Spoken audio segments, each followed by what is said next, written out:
All right, well, there you see Jack Layton, the leader of the NDP, being scrummed here in the foyer outside the House of Commons. Now, Jack's position, along with the NDP, of course, when it comes to Afghanistan, which is one of the big things we're talking about here these days, is that the troops, our combat troops, should be pulled out immediately. And that is a position right now that only the NDP hold. Now, Afghanistan is a big topic, and of course, it's one of the things that was included in the throne speech, where the government suggested that our troops actually are not going to have their work concluded until 2011, and even that sounded a bit open-ended. Naturally, an issue of controversy. And I have one of my colleagues here, Byron Wilfert, a member of Parliament from Richmond Hill. You are an expert on foreign affairs, but you're also, the media keeps telling me anyway, a confidant of our leader, Stéphane Dion. So what are you guys cooking up right now? Are we going to have an election over Afghanistan? If not, why not?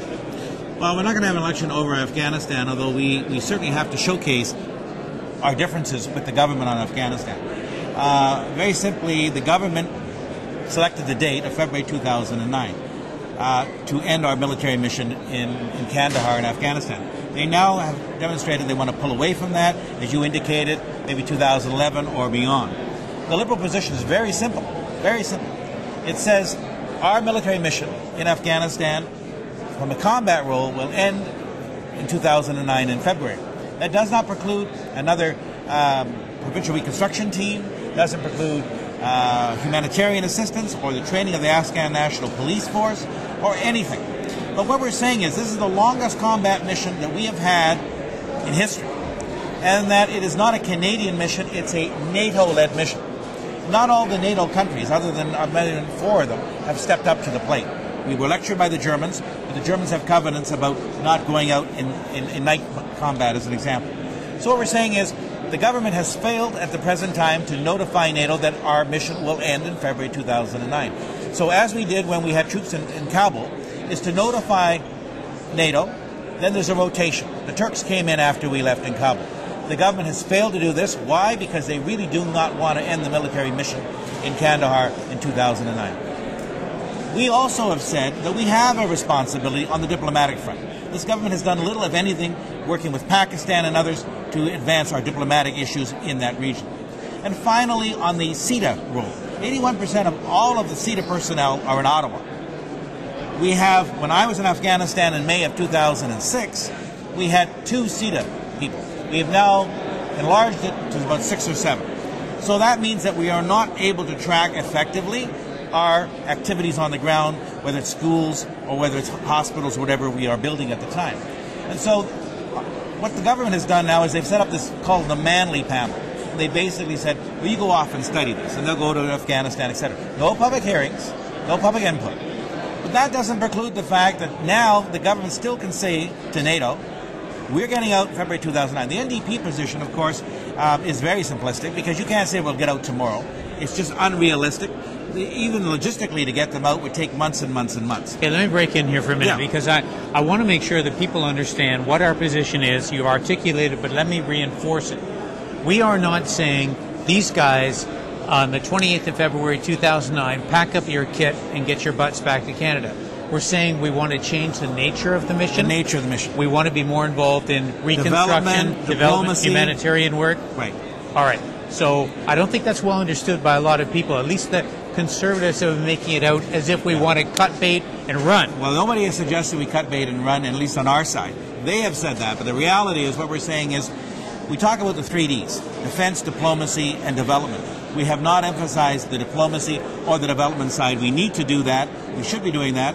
I chaired a group called the Afghan Working Group. I presented to our leader, Stéphane Dion, a number of options. Some of them I have outlined here. In the speech from the throne, the government has basically said, well, here are 4 options, but they seem to have chosen one already with the Manley group.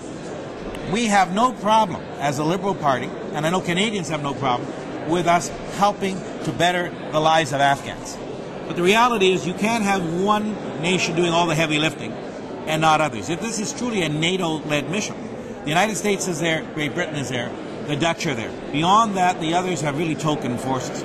So we are committed to Afghanistan, but the nature of that role will change. Let me ask you this about the Manley panel, about this blue ribbon panel that's been appointed.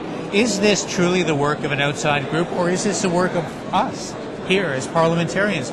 Is the Prime Minister kind of shifting this off so he can come back with a predetermined message and then say, wow, it wasn't me who dreamt this up? Well, in fact, it's a good point, because in fact, ultimately it's Parliament that should be responding. And in fact, he's trying to take it out of Parliament's hands, out of the standing committees, and saying, well, you don't need to talk about it anymore, guys, because now we're just going to let the panel deal with it. We are the elected representatives. We are accountable. The fact that the Manley panel isn't even going to hear from Canadians, I think, is a major flaw. But the reality is, we don't really need a panel. We have already got a position that Parliament voted on in May of 2006.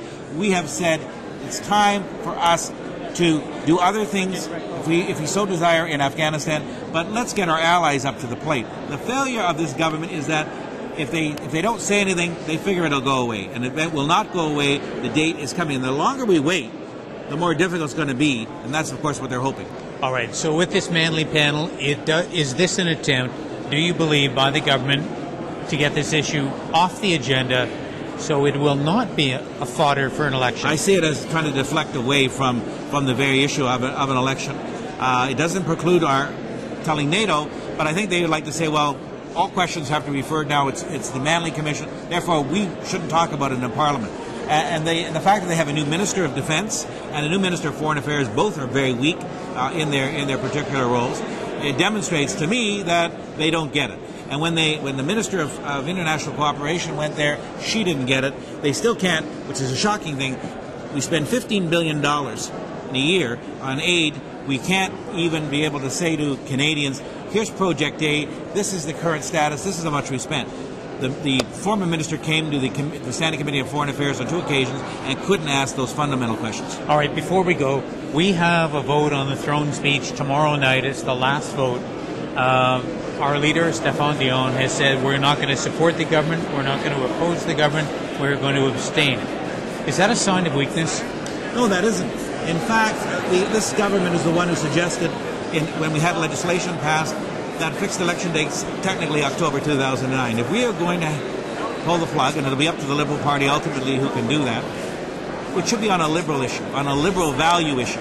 It shouldn't be on the timetable of this government. We were sent here to work as parliamentarians, where we all should be putting water in our wine to, in fact, advance issues for Canadians. This government thinks that they have a majority government when they have a minority.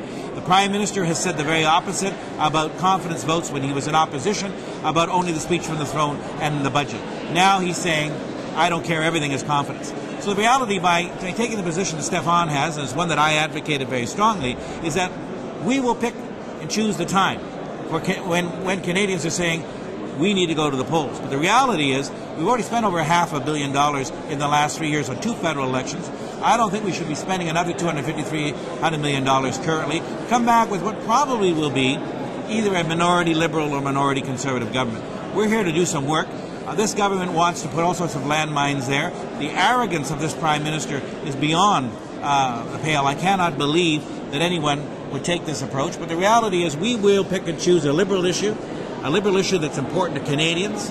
And the speech from the throne, I think the one thing I would say about the speech from the throne, the lack of vision, the lack of national vision in that speech from the throne. And again, that just shows that this government wants smaller government, weaker government, and basically is not prepared to address the real issues that Canadians want to hear, and that's what the Liberal Party will be doing in the next federal election, whenever it comes. All right, Byron Wilfert, thank you very much. Now, of course, whether to have an election or not to have an election, whether to force the issue or not, whether Liberals continue to put water in the wine and move forward on issues for Canadians' sake, or whether we get tough and macho and actually pull the plug. This is an issue we've been debating here on the website. I want it to continue because my colleagues and I are vitally interested in knowing what you think. You're the voters, you're the citizens, you're the taxpayers. You guys ultimately decide, we follow. Thanks for watching MPtv.